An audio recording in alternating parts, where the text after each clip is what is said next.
Hi, thanks for tuning in today. Today I'm just making a video for those people who are loyal subscribers. There's a segment of the people that watch my videos that pretty much watch every video no matter what it's on, and they'll send encouraging messages and make very nice comments. And it's not like you can have the same sort of friendships on YouTube or things like that you have in person, but you do kind of feel some sort of bond with people that are encouraging you. Like I said, I get emails and comments, people just writing encouraging things to me, and I want to tell you how much I really appreciate that.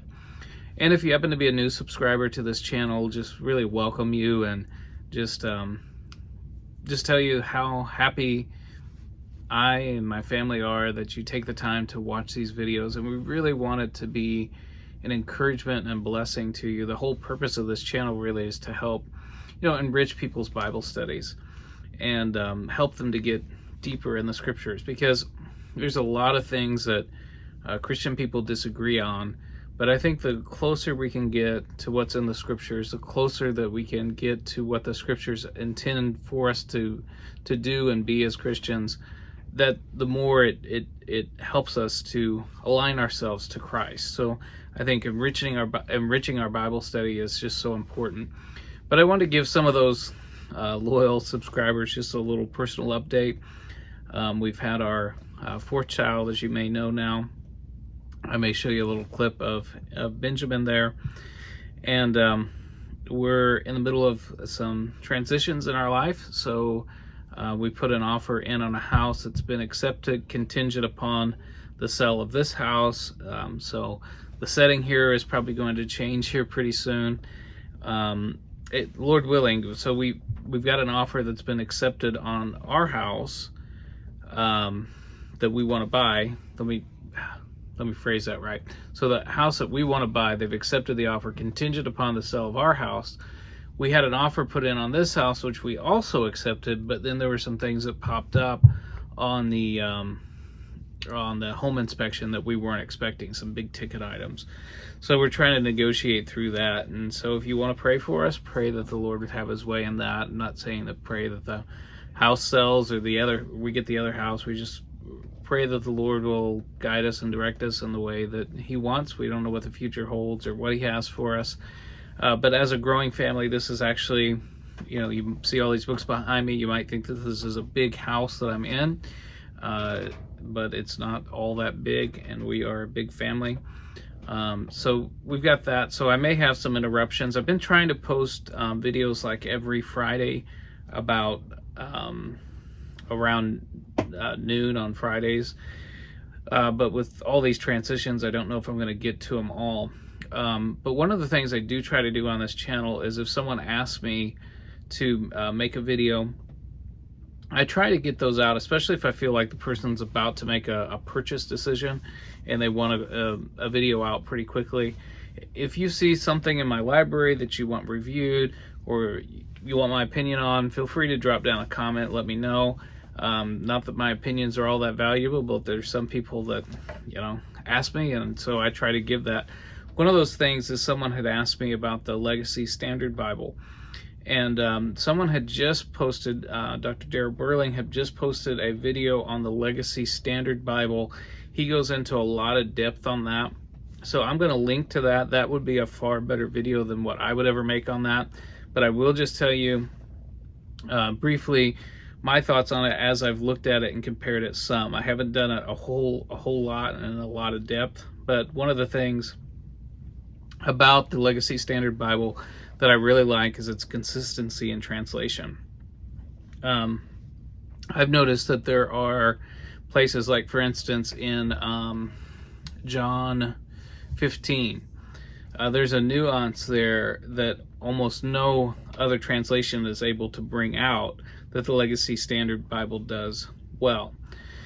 Unfortunately, sometimes that might come at a cost of clarity in English. So I'm a King James Version person. I love the King James Version. I'm not a radical King James onlyist, but I do love the King James Version. I promote it. I encourage people to read it.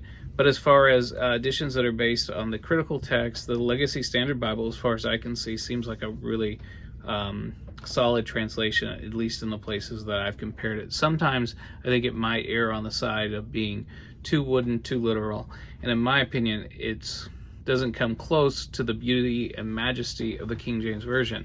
You say, well, maybe that doesn't matter, right? Maybe the beauty isn't that important, but I want to tell you that the beauty of the text is important because you're translating from a beautiful text. So the Greek text itself is full of allusions, alliterations, and all sorts of literary devices, and to translate that into stale English does a disservice to the original. So that's my thoughts on the Legacy Standard Bible. I'm kind of tying up some loose ends here. I told someone I'd make a video on that, but I'm doing something even better, sharing my thoughts briefly, and then I'm going to provide a link to a great video that's been put out and goes into depth on how the translation works in relationship to the Greek text. So I'll leave that link in the description below.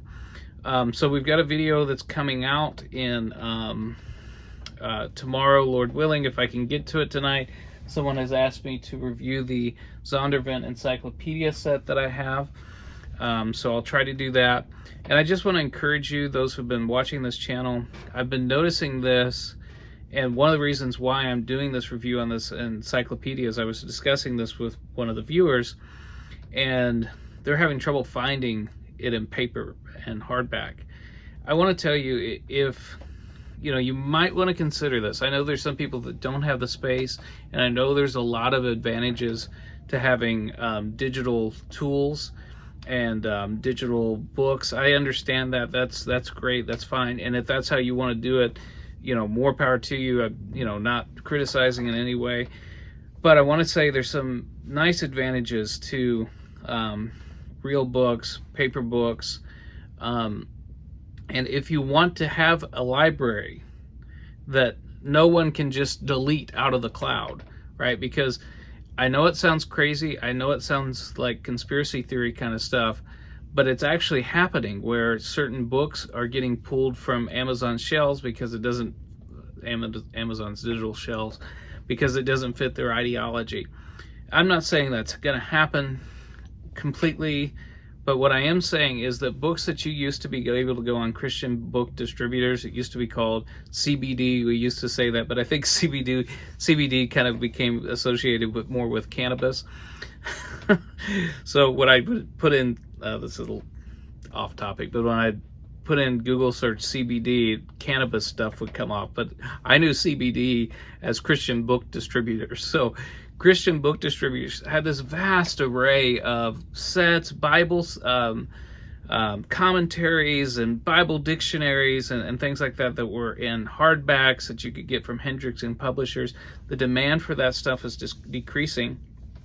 And so if you want a paper, real physical library, you better find the resources now because they are disappearing. Things like Olive Tree and Logos are great, but I'm telling you, they're sucking up the market and the demand is going down. So in turn, publishers are having to publish less and less. So some of the stuff that you used to be able to get very easily in a physical copy, that stuff is going away. So now's the time to get your hands on some of that stuff.